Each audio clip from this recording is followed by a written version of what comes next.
అయితే వారిని తన ఎదురు పిలిచి చిన్న బిడ్డలను ఆటోపరిచిక వారిని ఆయన రానిది దేవుని రాజ్యము ఇలాగే ఇది దేవుని రాజ్యం వెళ్ళగా చిన్న పిల్లలు నాటేవారు వారి పనుల రాజ్యంలో నాకు మన పిల్లలందరూ కూడా ఎలా ఉండాలంటే చిన్న పిల్లలాగా అంటే కల్మషం లేకుండా ఒక వ్యక్తి ఉన్నాడు. తండ్రికి ఇద్దరు కుమారులు.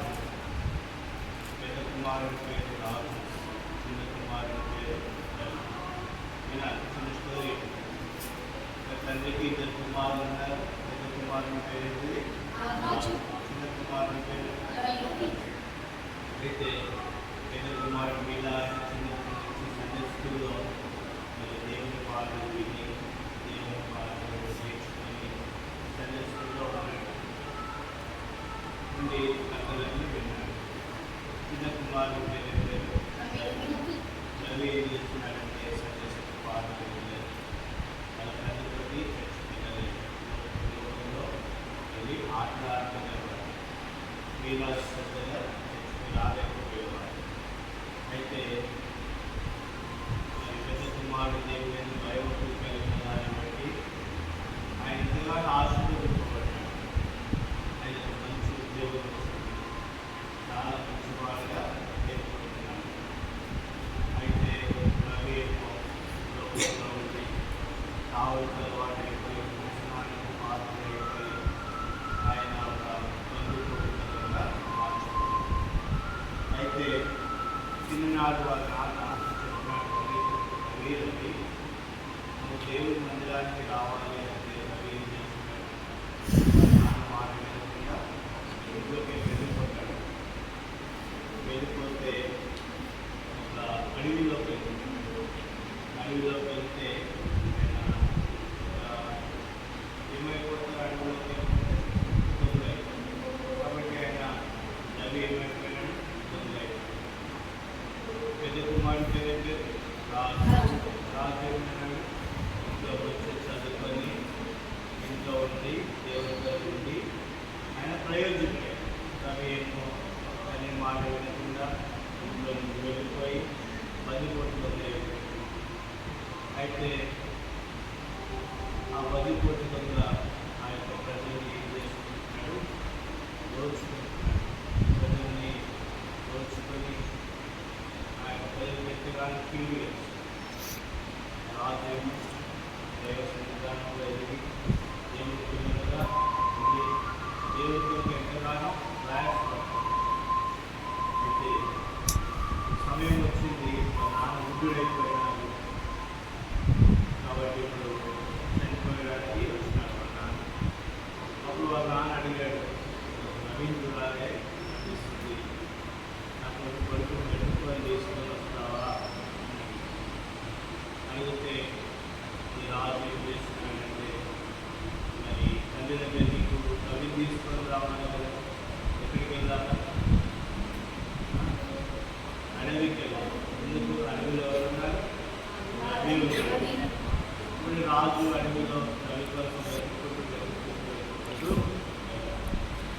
వెళ్ళిన తర్వాత రవి ఏమైపోయినాడు? బందిపోటు దొంగ అయినాడు.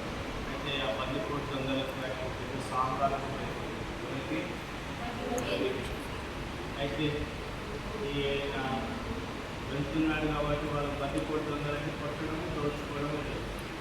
ఇప్పుడు రాజుని బాగా కొట్టినాడు. రాజుని బాగా కొట్టినాడు. కొట్టి ఈయన ఎందుకు వెళ్ళాడు?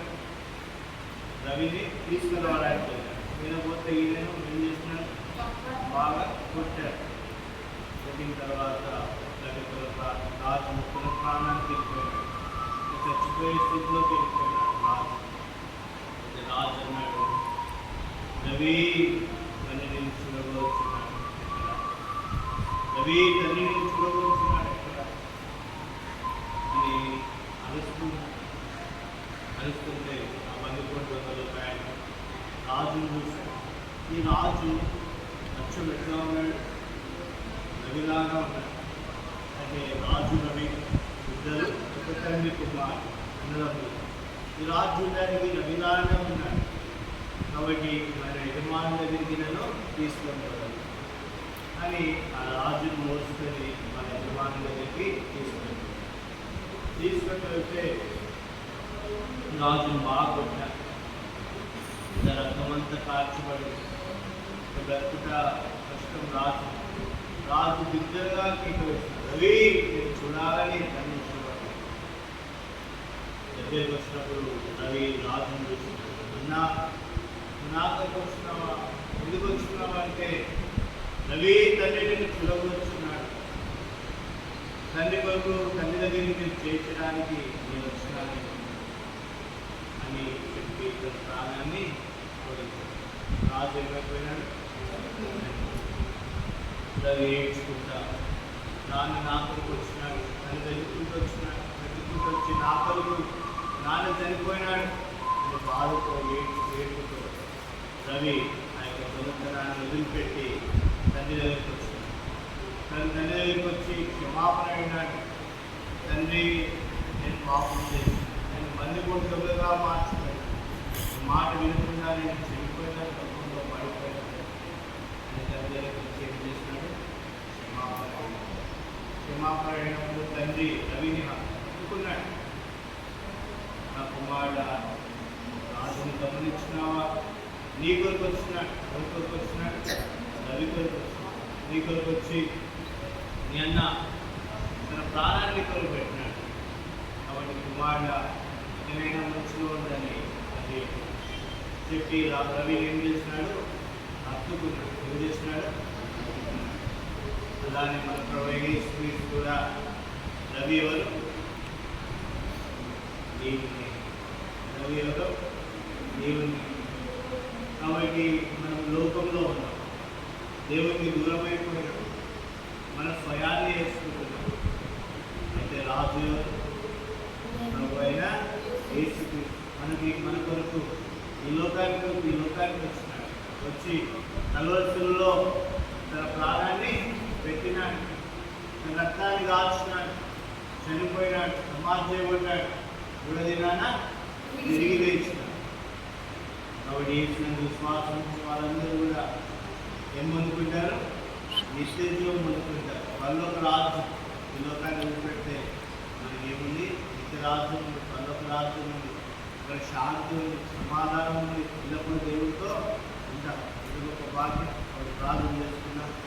ప్రేమలు మాత్రం ఎవరైనా పిల్లలు వందనానికి వచ్చి కాపులు వేస్తున్నారు, అందరూ శుభ్రం చేస్తున్నారు.